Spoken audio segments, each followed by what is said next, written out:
the light of 1,000 crystal chandeliers reflected off gilded walls, falling like stars trapped in a sea of luxury. The city's elite gathered at the Savoy Grand Ballroom, the most opulent hotel in London tonight. Sleek-smiled businessmen, composed politicians, ladies draped in heavy jewels, all blended into a painting of dazzling pretense. Amid the splendor, small eyes watched quietly from the second-floor balcony. Only 9 years old, Sophie Laurent pressed herself against the cold marble railing. Her heart raced, but the small phone in her hand remained steady. Sophie knew that the most critical moments in life often happened when adults believed no child was clever enough to notice, and she had lived long enough to know it was true. Below, the main stage gleamed. Like a river of light, a woman in a deep purple gown stepped up to the podium. Amara Diop, London's most celebrated event designer, stood tall, her voice resonating across the hall. "Ladies and gentlemen, on behalf of the organizers, I want to thank every generous heart that has contributed to tonight's charity gala. The funds will go toward building a new pediatric ward at the Royal Hospital. No matter how small, every gift is a brick in the foundation of hope." The hall fell silent, then erupted into applause. Amara was always like this, steady, magnetic, and able to make every space she entered feel less cold and less false. Sophie's heart tightened. 3 years ago, Amara had been the only one to braid her hair and read fairy tales to her when Edward, her father, was lost in nights of drinking. Amara had called her "my brave little girl" and given her the love her father never knew how to offer. But that ended when Edward Laurent coldly cast Amara out of their Surrey home, replacing her with a younger, prettier face, Clara Moretti. Only 6 then, Sophie had stood on the staircase, watching Amara pack in silence. Before leaving, Amara had looked up, caught Sophie's gaze, and whispered, "Be strong, my girl." That whisper had become the flame that kept Sophie alive through 3 long, freezing years. The music suddenly dipped, replaced by a shrill, all-too-familiar laugh. Sophie shuddered as her father Edward Laurent strode into the ballroom. At 40, Edward still gleamed with arrogance. A flawless 3-piece suit, perfectly groomed blonde hair, piercing blue eyes. Beside him clung Clara Moretti, a 24-year-old Italian heiress, daughter of a pharmaceutical tycoon. Clara giggled, clutching Edward's arm like she had conquered a kingdom. Edward walked straight to the front row, shaking hands with London's mayor, flashing smiles at Swiss financiers. He radiated the aura of a king without a crown, and Sophie, though only a child, understood that his power was built on fear and manipulation. Everything flowed smoothly until Amara prepared to introduce the auction. Suddenly, Edward stood, raised his champagne glass, and boomed, "Oh, my friends, shouldn't we give a round of applause for Amara Diop, from housemaid in my home to London's leading event designer?" A few scattered laughs, but mostly silence. Sophie bit her lip. She had heard that tone at home thousands of times, aimed at servants, rivals, and worst of all, Amara. "Indeed," Edward went on with a smirk, "anyone who's ever hired Amara knows. She's skilled at appearances, but hollow inside, much like our marriage was. A coat of paint over emptiness. Isn't that right?" Clara tittered. A few ladies gasped behind their hands. The ballroom tightened like a drawn bowstring. Amara froze for a heartbeat. Then she lowered the microphone and strode toward Edward. Under the lights, she seemed taller, radiant, unshakable. "Are you?" Amara said, her voice sharp as silk torn in two, "planning to repeat the words you used that night when you slapped me for being praised in front of a partner? Or perhaps tell them how you forged my signature on the postnuptial agreement?" A wave of whispers surged. Even Clara stiffened. Amara stepped closer, eyes unwavering.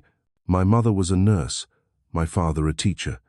They taught me that dignity is not inherited, it is chosen every day.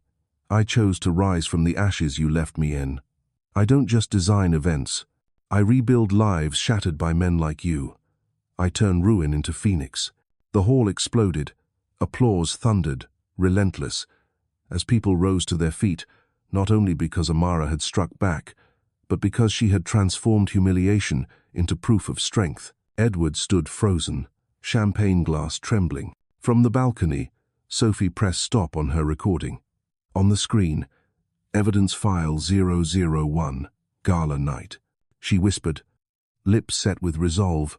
Operation Phoenix begins. Nights in Surrey were usually quiet, but for Sophie Laurent, quiet meant loneliness. The stark white mansion, with its endless hallways and walls lined with expensive paintings, never carried warmth. Crystal chandeliers sparkled, yet could not hide the chill emanating from within, born from the man who ruled this house. Edward Laurent. Her father always appeared like a king. His footsteps echoed across the marble floor, and each time they did, everyone in the house from butler to chef to maid would instantly tense, adjust their posture, and avoid his gaze. Sophie had learned that early. Avoid his eyes, avoid saying anything that might displease him. But it hadn't always been that way. She remembered vividly the days when Amara Diop was still there. That woman had turned Sophie's bedroom into a fairy tale garden, hand-painted wall constellations, bookshelves overflowing with comics and children's novels. At night, Amara would sit by her bed, gently braiding her hair into long plaits, and reading stories of brave brown-skinned warriors and princesses who stood up to defend themselves. You know, little one, Amara would say, people may take your home, your money, even your reputation. But what no one can steal is your dignity and your kindness. Back then, Sophie hadn't fully understood. She only felt the warmth of that gentle hand and believed Amara was the only safe place in a cold, vast world. Then one day, it all collapsed. Edward walked into the house with his icy expression, a whiskey glass in hand. Behind him trailed Clara Moretti, young, arrogant, smiling like a victor. I think I deserve better, Clara said casually. Amara stood silently in the living room. Edward ordered her to pack within 2 hours. As Amara slowly folded dresses into her suitcase, Sophie stood on the staircase, tears streaming down her face. Amara looked up, caught her gaze, and mouthed the words, "Be strong, baby girl." Just 4 words, but they carved themselves into Sophie's soul. From that day on, the house was no longer a refuge. Clara assumed the new mistress role, more absorbed in parties and spa sessions than the child who lived under the same roof. Edward grew ever more distant, treating Sophie as an accessory, summoned only when he needed to project an image of family happiness and otherwise left in the care of a nanny. Some days, Sophie sat alone in the vast dining hall, and the only sound was the clinking of forks and knives on her plate. No one asked how school had been or noticed she was losing weight from skipping meals. Clara occasionally glanced at her only to remark, "Don't overeat, darling. You need to keep a figure like mine." But Sophie wasn't only sad. She began to observe. At 6, she learned to use an old phone to record Edward's shouting matches. At 7, she hid a tiny camera in the hem of her dress, snapping pictures of him drunkenly hurling bottles against the wall. By 8, she knew how to copy documents from his study using a pocket scanner. All of it was stored in a secret folder, Operation Phoenix. She had chosen the name to honor Amara's words. The phoenix rises from ashes. If her father wanted to destroy, then she would rebuild. She would gather each speck and kindle them into a new flame if he tried to turn people to dust. On certain nights, Sophie sat by the window, gazing at the misty garden, recalling Amara's embrace. In her self-drawn notebook, she scribbled, May 14. Father yelled at the butler for breaking a glass. Butler cried. I recorded it. June 2. Father called Amara trash from the slums. I remember Amara's mother was a nurse. A nurse saved lives. Who's really the trash? July 7. Clara called me a nuisance. I feel like a shadow in this house. The words were childish, but carried resolve. Sophie understood that she couldn't be loud when fighting her father. She had to be silent like a seed buried in the soil, waiting for the right moment to break through. One evening, when Edward hosted friends for dinner, Sophie sat in the corner pretending to read. He raised his glass, boasting, I've taught my daughter to be strong. There's no place for weakness in the Laurent line. Sophie quietly pressed the record button. In her mind echoed Amara's lesson. Strength isn't forcing fear onto others. Strength is rising after you fall. That night, Sophie transcribed the recording titled Lesson of Fear. By turning 9, Sophie had dozens of files, recordings, photographs, and even emails Edward had sent to his lawyer, bragging about hiding assets in Swiss accounts. She had learned to encrypt data, storing it on a hard drive hidden beneath her bedroom floor. The nanny thought Sophie was simply fond of computers, never suspecting she was building an archive of evidence. Sometimes Sophie wondered, am I being too cruel? I'm only 9, why do I think like a spy? But then she remembered Amara's face the night she left, proud yet wounded, and knew this was the only path. One rainy night, Sophie replayed the gala video, where Amara had stood up to her father. She placed her hand on the screen and whispered, I'll bring you back. I'll show the world who Father truly island. I'll build the fire he can never extinguish. At 9 years old, Sophie Laurent was no longer an innocent child. She had become the architect of a war. Early Monday morning, the Laurent estate in Surrey lay under a thin veil of mist. Outside, the neatly trimmed lawns and marble statues looked like soulless sentinels. Inside, everything gleamed, yet the air was as heavy as a funeral parlor. In the main bedroom, Clara Moretti yawned and rose from the silk-draped bed. She noticed a stack of papers on the nightstand, each stamped in red. Service cancelled, contract terminated. What is this? Clara flipped through them, her heartbeat racing. The florist had withdrawn. The catering team had cancelled. The engagement party venue declared it no longer available. Edward's voice echoed in her head. This party must be perfect. We need to win over the Morettis and the investors. Clara knew. If everything collapsed, Edward would never forgive her. Upstairs, in a quiet room, Sophie Laurent closed her laptop, lips curved into a small smile. For 3 weeks, she had called vendors pretending to be Clara's assistant, sent polite yet razor-edged emails, and dismantled every arrangement. She had even fed a society blogger the rumor that the Laurent Moretti engagement party might be cancelled due to chaotic preparations. The plan had reached perfection. Clara would be forced to beg for help, and Sophie had already prepared a name for her to call. "Oh God," Clara shrieked, bursting into Edward's study. "Edward, I don't know what happened. The caterer refused, and the decorator quit. I swear it wasn't me." Edward looked up from his papers, his eyes cold as steel. "You're incompetent. I warned you. Don't humiliate me before the elite." Clara burst into tears. "Maybe we can find someone else, an event professional, someone who can save this." At the doorway, Sophie, pretending to hold a school notebook, slipped in with an innocent tone. "I remember someone. Her name was Amara Diop. She once organized my birthday in just 2 days. It was prettier than any fairy tale castle." Clara's eyes lit up. Edward snapped, "Never. I will not see that woman in this house again." But his furious reaction only planted more fear in Clara's heart. She knew, the stronger Edward's protest, the more capable Amara must be. And Clara understood well better to endure Edward's jealousy than his wrath when the party failed. 3 hours later, Clara stood secretly on the terrace, phone pressed to her ear. "Miss Diop, I need you. I know you and Edward have history, but I beg you to please take this on. I'll pay triple. No one but you can save the party." Amara's voice was calm on the other end. "Miss Moretti, my schedule is already full. I'm not sure." "Please," Clara interrupted, her voice trembling. "Even Edward's daughter, little Sophie, said you're the only one who can help." There was silence. Sophie, watching from the second-floor balcony with a book in hand, knew Amara couldn't refuse when her name came from Sophie's lips. Finally, Amara answered, "Very well, I'll come." Saturday morning, the iron gates of the Laurent estate swung open. A sleek black car pulled up, and Amara Diop stepped out. Her navy dress hugged her frame, her posture unyielding as though she had never bowed to anyone. Sophie had arranged to be the first to greet her. She sat on a wooden bench in the rose garden, wearing the dress Amara had given her 3 years ago, the one Edward had tried to throw away, but Sophie had hidden like treasure. When Amara saw her, a tender smile broke across her face, touched with wonder. "Sophie, you've grown so much."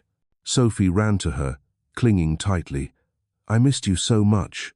For the first time in years, Sophie allowed herself to cry like a child, safe in Amara's arms. The sharp clack of heels echoed.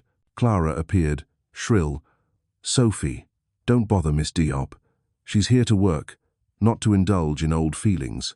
Amara turned, her eyes sharp but her voice soft. "It's all right. Children need affection, especially when they've been starved of it for too long." Clara frowned, but said nothing. For now, Amara was her only lifeline. Stepping inside, Amara faced Edward. They stood silently for several seconds, like rivals meeting again on a battlefield. Edward's fists clenched, but Amara only gave a calm smile. "Mr. Laurent, I am here at Miss Moretti's request. If you object, speak with her. As for me, I have 48 hours to turn this mess into a proper ceremony. Now, if you'll excuse me." She walked on, leaving Edward frozen in rage. Upstairs, Sophie quietly pressed record on her phone. The video captured Edward's livid face, proof that his power was no longer absolute. That afternoon, as trucks carrying flowers, cakes, and decor rolled in, Sophie sat in her room and wrote in her notebook, "Phase 2, completed. Amara has returned to this house. Father is furious. Clara terrified. Amara, steady as a phoenix. I have placed the first piece. The real game begins." She smiled. In her mind, a grand chessboard took shape, and the first piece named Amara was now in play. Late afternoon at the Laurent estate, the sunset stained every window pane crimson.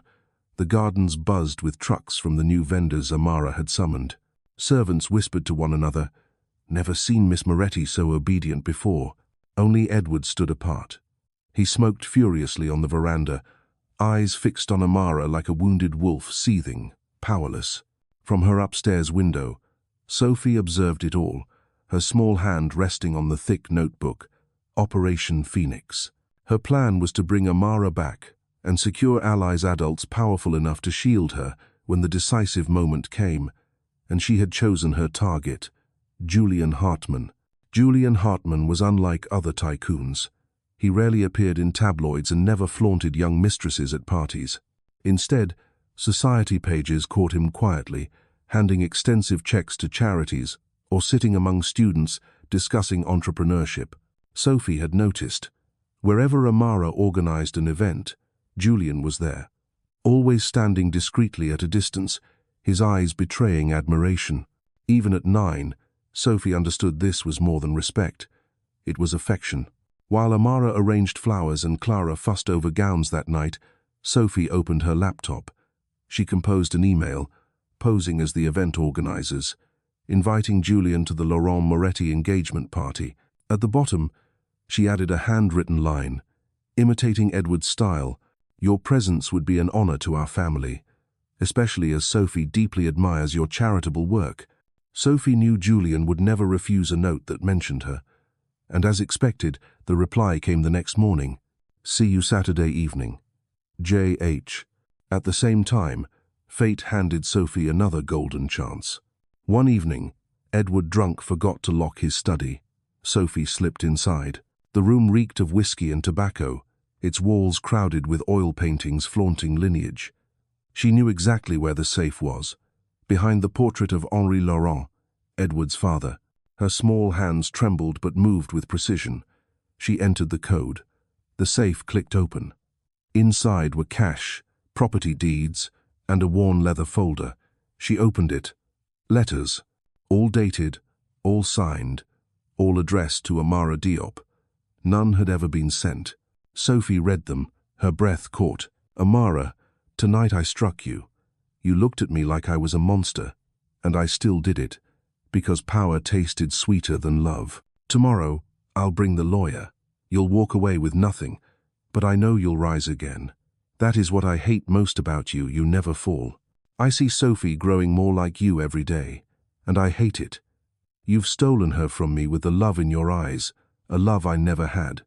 I'll destroy her one day, just as I destroyed you." Twisted words, part confession, part curse. Sophie felt as though a hand had clenched around her heart.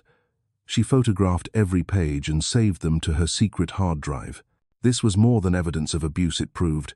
Edward knew his own crimes, yet chose them anyway. Footsteps echoed in the corridor. Panicked, Sophie shoved the letters back, closed the safe, pulled the portrait over it, and darted behind the curtains. The door burst open. Not Edward.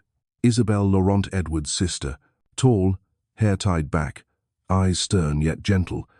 She looked straight at the curtain and said softly, "Come out, Sophie. I saw you on the security cameras. Don't worry, I erased the footage." Sophie stepped forward, lips pressed tight. Isabelle sighed. "You're searching for evidence, aren't you?" The girl nodded. "You're only 9, Sophie," Isabelle whispered, kneeling to meet her gaze. "But you are nothing like your father. You're like Amara. Resilient, clever, and full of compassion. If you need an ally, remember, I am here." Sophie stared into her aunt's kind eyes. For the first time, she felt she was not completely alone. That night, as the mansion's lights dimmed, Sophie wrote in her notebook, "Julian Hartman, the bright peace. One day, he will protect Amara. Isabelle, blood ally. One day, she will protect me." The letters, the sinner's confession. One day, they will burn Edward to ash. She set down her pen and closed her eyes. A phoenix spread its wings in her mind, blazing against the night. This was no longer just revenge. It was a rebirth. Saturday morning, the Surrey sky was clear, so bright that every secret would be laid bare in the sunlight. Usually cold and silent, the Laurent estate had become a construction site. Trucks streamed through the gates, carrying fresh flowers, rolls of silk, and hundreds of brand-new crystal chandeliers. At the center stood Amara Diop, tablet in hand, her voice firm and commanding. "Shift table 3 half a meter to the left. The red roses aren't enough. Replace them all with more elegant and pure white orchids. The main entrance must be covered with deep navy velvet, not red. This is an engagement, not a movie premiere." The staff obeyed without hesitation, as if an entire army had finally found its true general. At first, Clara Moretti fretted, but as the chaos transformed into splendor, she sighed with relief. "She really is brilliant," Clara murmured, torn between admiration and jealousy. Edward Laurent, by contrast, was flushed with fury. He stormed onto the veranda, finding Amara overseeing silk drapery hanging across the ceiling. "What are you doing here?" Edward growled, struggling to contain his anger before the staff. Amara didn't bother to look up. "Saving your party. No need to thank me, stay out of the way." A few workers couldn't suppress their smiles. Edward clenched his fists but could do nothing. From the second-floor balcony, Sophie filmed the entire scene, adding a note to her phone, "Evidence file 027. Amara publicly humiliates Edward, again." That evening, the party unfolded exactly as Amara had promised. Flawless. Light from 1,000 bulbs danced across navy velvet drapes, transforming the grand hall into a mythical garden. Over 200 guests, politicians, tycoons, artists marveled as they entered. One woman whispered to her husband, "Who would have thought, after all the chaos, the Laurent's party could look this stunning? Who's behind it?" "Amara Diop," her husband replied. "The very woman Edward divorced in scandal." "How ironic." The words spread like wildfire. Groups of guests murmured, comparing Amara to Clara, praising the former wife in front of the new fiancé. Sophie walked past, her hidden microphone in her braid, recording it all. When the time came to cut the cake, Clara trembled as she held the microphone. "Thank you all for joining us tonight. This evening could never have succeeded without the excellence of Miss Amara Diop." Thunderous applause erupted, long and sustained. Amara stepped forward, bowing gracefully, her gaze calm yet profound. Across the hall, Edward sat, face stiff as though he had been slapped. Sophie quietly raised her phone, recording Evidence File 033. Society applauds Amara, not Edward. After the applause, Edward slipped onto the balcony, cigarette clenched in anger. Sophie had anticipated this. She had hidden a camera inside a potted plant. And sure enough, the moment came. Amara stepped outside for a breath of air. Edward lunged toward her, voice low but venomous. "You think you've won? You're nothing but a filthy stain in my life. I won't let you last. I'll buy off every venue, every partner. No one will dare hire you again. Then you'll crawl back, begging me. Amara met his eyes, unwavering. "Edward, you can tear up contracts, block my path, but you cannot erase the truth. I'm still here, I'm still standing, and every time you try to destroy me, you only make me stronger." In blind rage, Edward struck her. The slap cracked through the night. Amara neither wept nor fell. She touched her cheek, replying calmly, "Thank you. One more piece of evidence." Sophie's heart pounded from the shadows, but her hand on the remote camera was steady. She whispered, "Evidence file 034, physical assault." In her room, Sophie locked the door, powered up her laptop, and carefully sorted the new recordings into her secret archive. In her notebook, she wrote, "The web of evidence is complete. Public humiliation, psychological abuse, physical violence. The guests all witnessed Amara's prestige, surpassing Edward's. Rumors begin to spread. Edward is out of control. Amara is the one respected." Sophie knew. A spider's web had formed, and once the web was finished, the prey would trap itself, unable to escape. Late that night, Sophie gazed out the window, watching Amara direct the cleanup crew, tired, yet unyielding. She whispered, "I will protect you, with every ounce of wit I have. I will strip father bare before the light." In her mind, the echo of hundreds of applauding guests still rang. Tonight, Amara had proven she could not be humiliated, and Sophie had proven to herself the plan was unfolding perfectly. The web of truth was tightening, loop by loop, around Edward Laurent. 3 weeks after the Surrey engagement party, winter had settled over London. Oxford Street glowed with Christmas lights, while at Claridge's hotel, the business elite gathered for the year's biggest event, the European Business Alliance Gala. This was Edward Laurent's familiar stage, where he once flaunted real estate projects, shook hands with politicians, and spread fear among rivals. But this year, no one expected the name to be honored would be Amara Diop. Sophie entered the grand hall with Isabelle Laurent, head held high. Her simple navy dress made her look like a model student, hiding the razor-sharp mind at work beneath. She had secretly manipulated the online voting, sent dozens of nomination emails from fake addresses, and even drafted a glowing letter praising Amara in the mayor's wife's voice. When the host announced, "The Entrepreneur of the Year award goes to Amara Diop," the hall applauded. Sophie glanced at Edward in the front row, his face dark, jaw clenched tight. Amara stepped onto the stage in an emerald gown, the lights making her skin glow like burnished bronze. Her voice resonated through the hall. "3 years ago, I lost everything. But when you lose it all, you discover you can become anything. I chose to rise, a phoenix from ashes. This award is not only mine, it belongs to everyone who has fallen and stood again." Applause thundered once more. Edward shot up, demanding the microphone. "This is a farce. This woman lived off my name. Without me, she's nothing. Every client she has, every scrap of reputation was mine to give." Murmurs rippled through the room, but this time, Sophie was ready.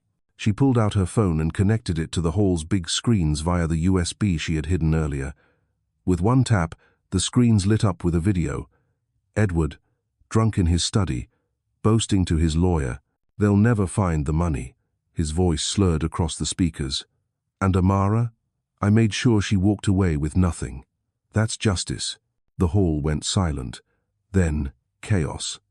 An investor muttered, "And we trusted him all this time." Amara needed no words. The truth had spoken for itself. Beside Edward, Clara Moretti trembled. She yanked off her engagement ring, slamming it onto the table. "You lied to me.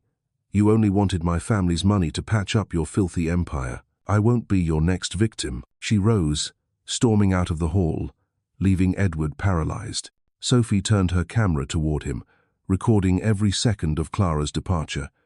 She typed her note. "Evidence file N4 Clara publicly ends engagement." Then, a deep, steady voice rang out. "Ladies and gentlemen, I think it's time we recognize true value." All eyes turned to Julian Hartman. He stepped forward, shook Amara's hand on stage, his gaze filled with respect and something more. "Amara Diop has done more than build a business. She has rebuilt trust and restored dignity for those crushed underfoot. I am proud to stand beside her tonight. Applause erupted a third time, shaking the chandeliers. Sophie smiled, yachting in her notebook. Amara, honored. Edward, exposed. Clara, gone. Julian, public ally of Amara. And finally, carefully, she wrote one last line. The game has turned. The king is faltering. The phoenix takes flight. On a winter morning, the Old Bailey in London stood like a fortress, its grey stone columns towering, statues of justice silently watching every step. They called this place the heart of English law. To Sophie Laurent, it was the battlefield of destiny. Edward Laurent had filed for custody. He accused his sister, Isabelle Laurent, of kidnapping and manipulating Sophie, and claimed Amara Diop had brainwashed the child for revenge. For Edward, this was the last chance to reclaim control. The courtroom air was tense. To the right sat Edward, in a black suit, face still arrogant, though worn and hollow. To the left sat Isabelle, Amara, and Sophie Small, but sitting straight-backed, eyes burning like twin flames. The judge, a silver-haired woman with sharp eyes, opened the session. Today we hear the custody case over Sophie Laurent, age 9. The focus is not on assets but the child's best interests. Edward's lawyer, a plump man with a slick voice, rose. Your Honor, Mr. Laurent is the biological father. He has financial means, social standing, and legal rights. Meanwhile, the child has been unlawfully removed and subjected to the influence of an unrelated woman, Amara Diop. We submit that Sophie has been manipulated. Whispers spread. Edward nodded, lips curling in a smug smile. The judge turned to Sophie. Sophie, would you like to speak? You are not required, but the court will listen if you wish. Sophie stood. Her simple navy dress made her look like an ordinary schoolgirl, but her gaze was unwavering. Your Honor, I want to speak, because this is my life not for adults to bargain over. The room fell silent. She walked to the witness stand. The microphone was too tall. Isabelle lowered it. Sophie drew a deep breath and spoke clearly. My biological father, Edward Laurent, is not a parent. He gave me blood, but never love. He treated me like an ornament, something to display when useful, then discard when not. Edward shot up. Lies. She's been poisoning me. The judge banged the gavel. Order, Mr. Laurent. Sit down. Sophie opened her small bag and pulled out a USB drive. Your Honor, I'd like to present evidence. This is a recording from my father's own study. Edward's voice filled the chamber. The child is useless. Sooner or later, I'll ship her to a military school in Eastern Europe. Here, she only embarrasses me. Gasps spread across the courtroom. Edward's face drained pale, but his lawyer rushed to object. This recording could be fabricated. Sophie cut in, her tone as sharp as an adult's. I have 46 more. Videos, letters, journals. All is stored on secure servers. I'm only 9, but I learned how to protect myself, because I knew, if I didn't, I wouldn't survive. Amara wept openly. Isabelle clasped Sophie's hand, pride and sorrow intertwined. Sophie continued, I don't need a father who makes me tremble at every footstep. I need a family that loves me. And I have found it with Aunt Isabelle, with Amara. Love makes a family, not blood. A smattering of applause broke from the gallery before the judge hushed them. Edward's lawyer tried one last defense. Your Honor, this child is far too clever for her age. Clearly, she's been coached to speak against her father. The judge fixed her gaze on Sophie. Sophie, were you trained to do this? Sophie lifted her chin. No. I learned it from my father himself. He taught me that information is power. But I chose to use that power to protect, not to destroy. At last, the judge struck the gavel, voice firm. The court rules. Custody of Sophie Laurent is granted to Isabelle Laurent. Amara Diop is recognized as a secondary guardian, with full caregiving rights. Mr. Edward Laurent, due to evidence of abuse and mistreatment, is stripped of all visitation until Sophie turns 18 and chooses otherwise. Edward roared, No, she's my blood, my property. Sophie turned to him, calm as stone. I am not property, I am a person, and I have chosen freedom. The courtroom erupted in murmurs. A reporter whispered, That child just toppled an empire at 9 years old. Amara rushed to embrace Sophie, tears streaming. "My brave girl." Sophie whispered back, "Not brave, Mama, just necessary." That night, in Isabel's small home, Sophie wrote in her notebook, "Trial, victory, Edward, stripped of power over me, with a real family." Then she added, her handwriting tilting with determination, "From today, I am no longer a pawn in Father's game. I am the player." A winter morning in London hung like a grey shroud over the city. Wind whipped through the old stone streets, slicing through coats, chilling to the bone. Outside the gates of the Old Bailey, a sea of people had gathered since dawn. Reporters raised microphones, cameras flashed in bursts. Curious citizens pressed forward as though to watch a grand play. But this was no play. This was the truth. The day Edward Laurent, once a financial kingpin, faced justice. Placards swayed in the wind, scrawled with words, "Justice for Amara. Protect Sophie. No more fear." Some carried morning newspapers, their front pages ablaze. 9-year-old defies her father, the fallen king of finance. Edward's face glared from the covers, no longer radiant, only gaunt, haunted, cornered. A siren wailed as Edward's car pulled up. He stepped out in a tailored grey coat, tie crisp, shoes polished, but his aura was gone.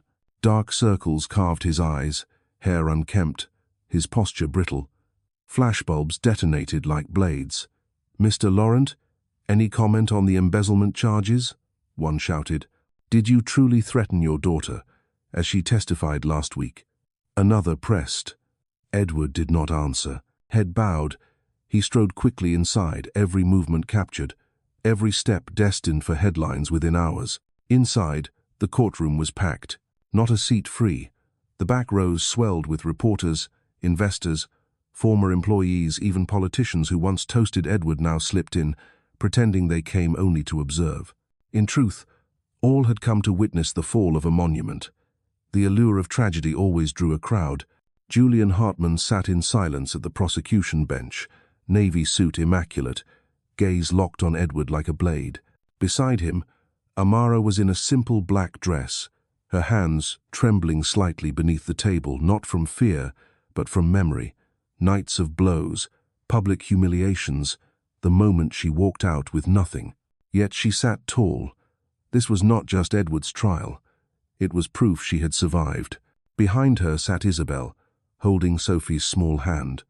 The girl in her navy dress and neat braids looked fragile, yet her eyes gleamed like stars. Her hand trembled faintly, and Isabel's squeeze steadied her. The gavel cracked. The aging judge's voice filled the vaulted chamber. "The trial of Edward Laurent shall begin." The prosecutor rose, a slender woman with sharp poise. Her voice was clipped, cold. "Edward Laurent is not merely a failed businessman. He built his empire on fear and pain. He bribed officials, siphoned millions into Swiss accounts, and deceived investors. Worst of all, he turned his family into victims. A wife beaten, a child threatened and neglected. Today, we will prove Edward Laurent was no victim of conspiracy. He was the arsonist of his own throne." Murmurs swept the room. Edward sat rigid, jaw tight, eyes vacant, fists clenched, pale beneath the table. Witnesses came forward. François Dubois, a Swiss investor, presented documents proving £10 million vanished into shell companies in Geneva, signatures unmistakably Edward's. Flashbulbs erupted like lightning storms. Edward scowled, but could not deny. A former secretary, voice trembling, testified. "He ordered me to delete emails proving bribes. I refused. The next day, I was fired. He said I'd never work again if I spoke out." Tears streaked her face. From the gallery came whispers. "She's not the only one." We all knew, but none dared speak. Then came Amara. She stepped to the stand, the hall falling silent. Black dress crisp, gaze unflinching, voice calm yet carrying far. "I was Edward Laurent's wife. I knew the man behind the mask. He struck me in front of the staff.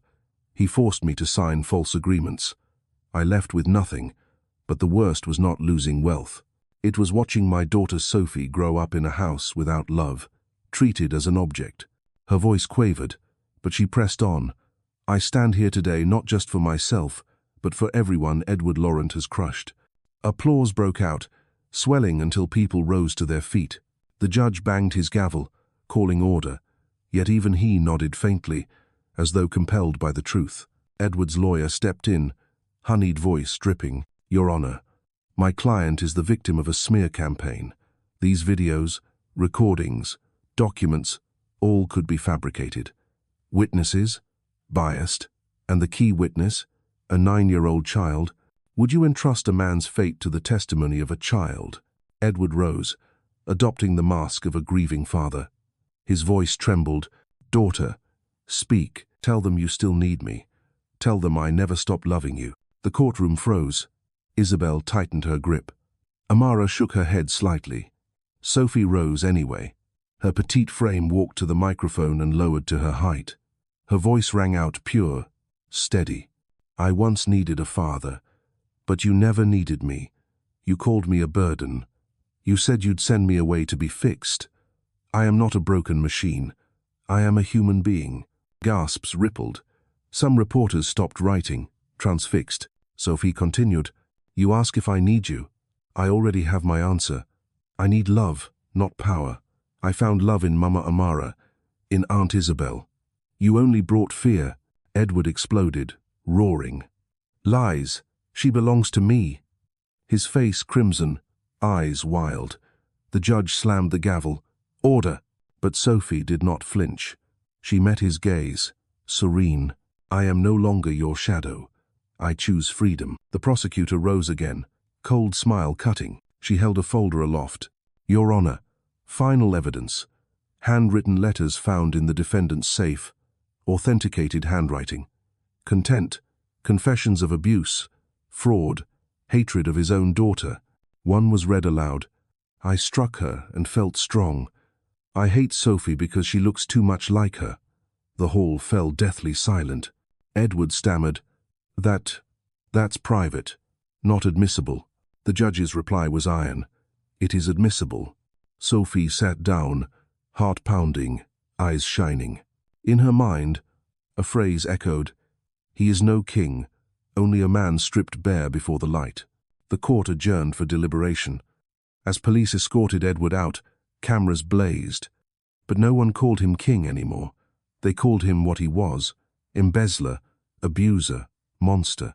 Edward clutched the bars in the van, eyes bloodshot, muttering, You think you've won?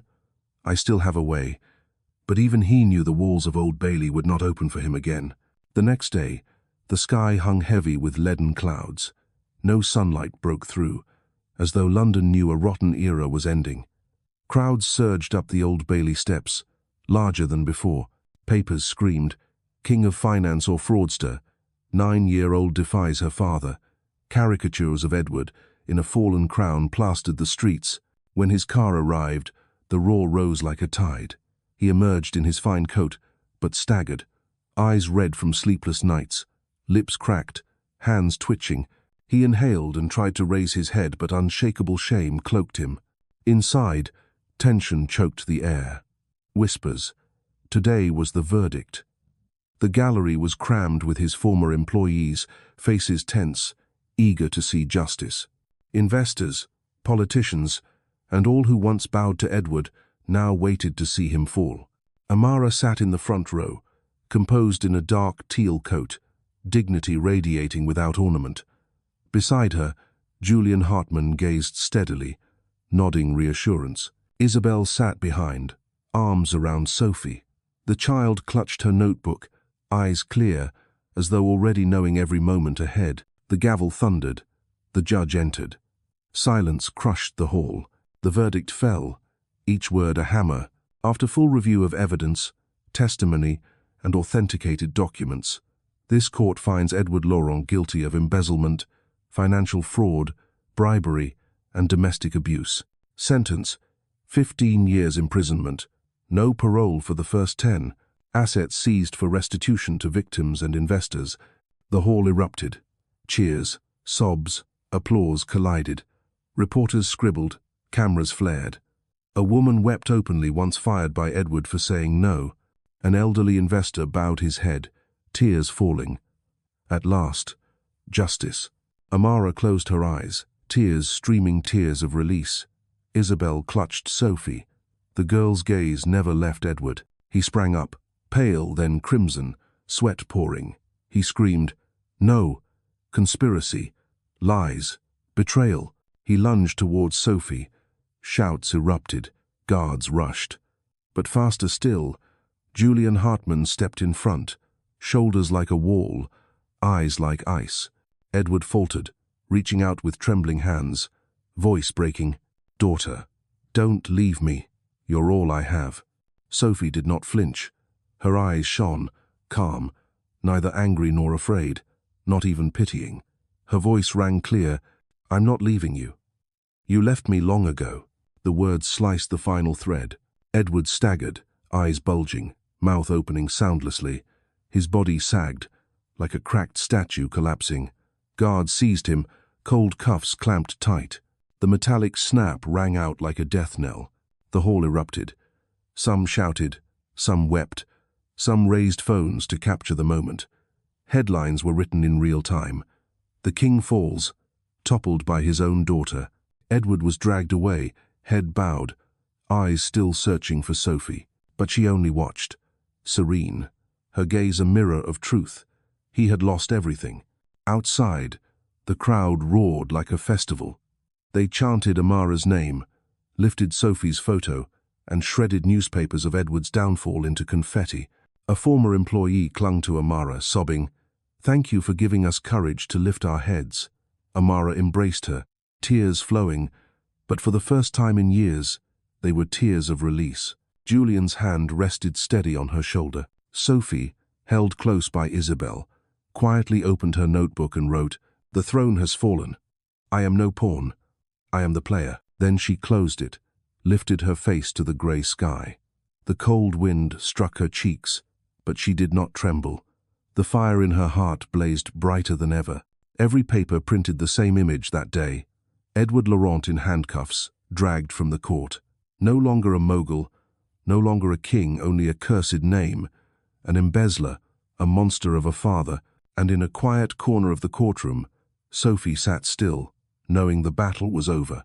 But the rebirth had only just begun. London after the trial wore a different face. People still hurried along the cobbled streets, packed into the underground, still debated house prices, but in cafes and offices, the name Edward Laurent had become a cautionary tale. Some gloated, some pitied, some pretended never to have known him, but all agreed. An empire had fallen, and truth could not stay hidden beneath velvet forever. While the press chewed every detail of the trial, a small house on the southern edge of London glowed warm against the night. Not a grand mansion, just a shabby two-story with a garden. But for the first time in years, Sophie felt she belonged somewhere. The kitchen fire burned, and Amara baked an apple pie, its sweet scent drifting through the hall. Isabel set the table. Julian slipped off his coat and sank into a wooden chair, smiling wearily but kindly. Sophie sat in the middle, listening and watching, her heart swelling with a new feeling, peace. Amara placed a slice before her, smiling softly. "It's been so long since we sat together like this." Sophie nodded, biting into the pie as if swallowing down all the bitter memories. Isabel teased, half stern, half playful. This girl didn't just sit at a table, she did what the whole legal system sometimes fails to do. She made a powerful man bow. Julian chuckled, glancing at Sophie. "True, but now she needs to be a child again, not a miniature lawyer." Sophie blushed and looked down, but inside, she felt something lift. She had grown used to playing the adult, calculating every move, archiving every proof. Now, for the first time, she was told she could be a child. She realized how much of her childhood had been stolen. That night, the family gathered in the living room. Amara brought out old photos Sophie as a toddler, hair in wild curls, grinning in her arms. Isabel laughed. This one never sat still, always running about. Sophie's eyes stung as she stared. She had forgotten she once had such joy. Julian opened his briefcase and laid down a folder. "I want you to see this. The Phoenix Foundation. It will be built from Edward's seized assets. It will support women and children who've suffered abuse, stripped of their voices. And Sophie, you will be its face." Her eyes widened. "Me?" Julian nodded. "No one else can tell this story like you. You didn't just survive, you stood up. Other children need to see you, to believe they, too, can rise from ashes." Sophie's heart pounded. Memories surged, hiding in closets from her father's shouts, trembling as she hid a camera in a flower pot, watching Amara being struck. Everything she had done had never been just revenge. It had been for this moment, when no one else would have to endure what she and Amara had endured. Now Julian was offering her the chance to turn survival into a mission. Amara wrapped her arms around her. "You're not fighting alone anymore. The world will walk with you now." News of the Phoenix Foundation spread quickly. Headlines declared, "From the ashes of an empire, hope is born." Front pages showed Sophie beside Amara and Isabel, eyes bright, a shy smile, with the caption, "The child who defied a monster becomes a symbol." Online, thousands of comments poured in.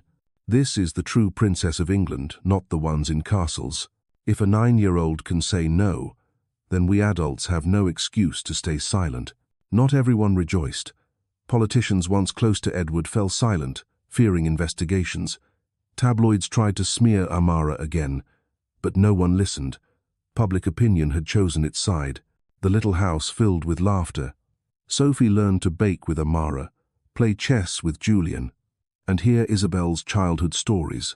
She returned to school, no longer afraid of whispers about her father. Instead, classmates looked at her with awe. She was the 9-year-old who shook a city. But Sophie only wanted normal. She jumped rope, played hide-and-seek, and read fairy tales. In each moment, she felt pieces of her stolen childhood slotting back into place. One night, she wrote in her diary, "Family isn't blood. It's a choice. I chose, and I was chosen." The day of the Phoenix Foundation's inauguration came swiftly. The hall overflowed with guests, politicians, activists, women who had survived violence. Amara gave her speech, strong and steady, then smiled and handed the microphone to Sophie. The hall hushed. Sophie stood small under the lights, drew a breath, and said, "My name is Sophie.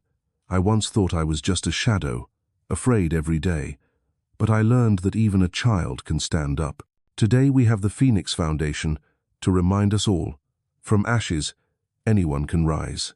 Applause exploded, rolling through the hall. People stood, clapping until their palms burned, some in tears. Amara embraced her. Isabel whispered, "This child proves love is stronger than blood." Julian's eyes burned with faith. That night, Sophie wrote in her diary, "Today I spoke for other children. Today I became the player, not the pawn. I have a chosen family, and that is the greatest victory." The press went wild, papers praised. A 9-year-old teaches society courage. TV shows clamored for interviews, but Amara refused most, accepting only community talks. "We don't need a spotlight," she said. "We need doors to open for the silenced." Still, Sophie's image spread. At school, classmates crowded her. "Did you really speak in court like that? Weren't you scared of him?" Sophie smiled faintly. "I was scared enough already. Not anymore." The answer left them quiet until one blurted, "You're our hero." Sophie shook her head. "No, I want to be a normal kid." But inside, she knew, normal had finally begun. Evenings in the little house became a precious memory. Isabel is cooking, Amara is making tea, Julian is reading the paper, and Sophie is doing homework at the kitchen table. The sound of chopping, of laughter sounds she had never known in the old house. She wrote, "Home isn't high walls and chandeliers. Home is laughter and the smell of pie." Julian slowly became part of the family. He was quiet, never pushing, simply present. One evening, Sophie asked bluntly, "Uncle Julian, do you love Mama Amara?" The table stilled. Amara flushed, Isabel laughed, and Julian paused at Sophie's candor. Then he nodded, "Yes. But more than that, I respect her. If one day she wants me here, I'll be here. If not, I'll still be here in another way." Sophie smiled and scribbled, "Julian, the first man I know who loves without possessing. One afternoon, Sophie and Amara visited a shelter supported by Phoenix Foundation. Women with bruised eyes, scars hidden under scarves, children clinging to their mothers. Sophie sat with them and told her story not with big words, but as a child. I used to be scared too, but I found someone who really loved me. You will too. A 6-year-old girl ran into her arms. I want to fly like a phoenix, too. At that moment, Sophie saw that her mission was larger than defeating Edward to ignite belief. A tabloid tried again. Sophie, a puppet in Amara's hands. The backlash was immediate. A renowned journalist replied, "If that is a puppet, then I wish every one of us had such a child to teach us voice." Support surged. Phoenix Foundation received hundreds of donations, pennies, pounds, millions. One night, Sophie dreamed of Edward. He stood in darkness, crown shattered at his feet, hand outstretched. "You are mine." She woke sweating, heart pounding. Amara rushed in and held her. "No one can hurt you anymore," Sophie whispered. "I know, but sometimes I still hear him." Amara kissed her hair. "That is only a shadow. Light robs shadow of its power." Sophie wrote the next morning, "Light doesn't erase darkness, but it makes darkness powerless." Time passed. Sophie lived her age.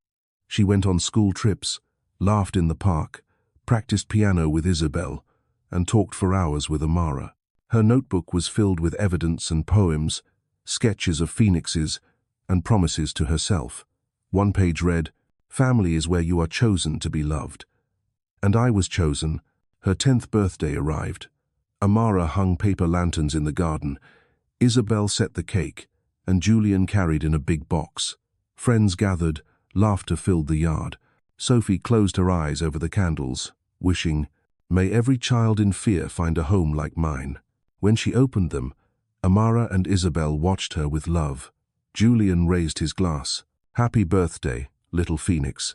This is only the beginning." That night, after the guests were gone, Sophie sat under the apple tree writing, "I was born again not in the Laurent house, but here, with Mama Amara, Aunt Isabel, Uncle Julian, a chosen family, and I am the phoenix." Spring came slowly to London. From grey branches sprouted tiny green buds, fragile yet stubborn.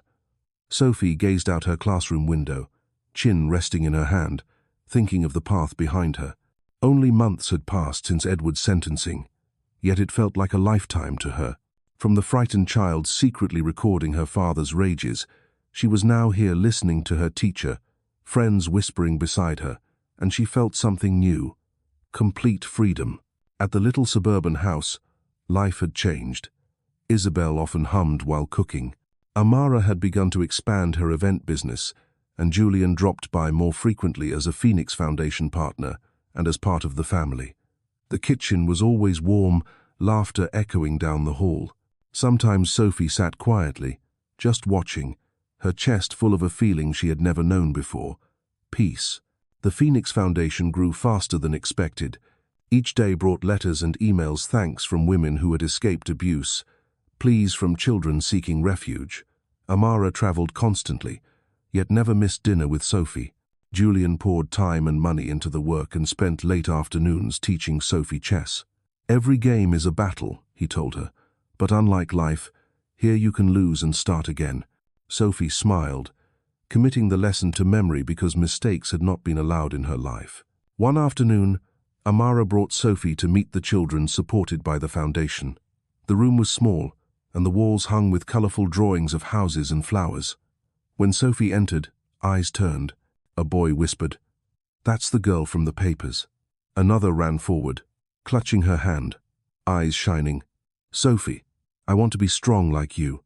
Flustered, she sat in their circle, simply telling about hiding in closets, her notebook, and the day she spoke in court.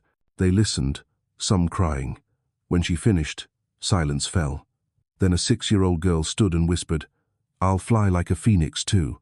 Sophie's heart tightened. She realized her story no longer belonged only to her. It was a key unlocking doors for others, but the past did not let go easily. One night, she dreamed of Edward sitting in his cell, eyes feral, muttering, "You are mine. Blood cannot betray." She woke drenched in sweat. Amara rushed in, holding her. "It's only a dream. Remember, you no longer belong to the dark." Sophie pressed into her, calming. The next morning, she wrote, "Darkness may return, but I have light, and light is enough." Time passed, and Sophie turned 10. Her birthday was simple lanterns strung along the garden trees, friends laughing, Isabel setting cakes, Amara taking photos, Julian gifting her a small watch. "Time is a friend," he said. "Don't let it become an enemy." Sophie closed her eyes and wished, "May every child have a home." She smiled when the candles went out and applause rang, stepping into a new chapter. Beyond their home, the world buzzed. The Laurent scandal no longer broke news, but analysis exposed his vast web of corruption. Politicians fell, officials resigned. People called it the Phoenix effect. A child stood up, and the system was forced to change. Sophie read the words with pride and unease. She knew she had lit a great fire, which was still burning. While Amara was away one evening, Sophie and Isabel sat in the living room under golden lamplight. Isabel asked softly, "Do you ever regret standing up?" Sophie shook her head, eyes older than her years. "If I stayed silent, Father would still be free.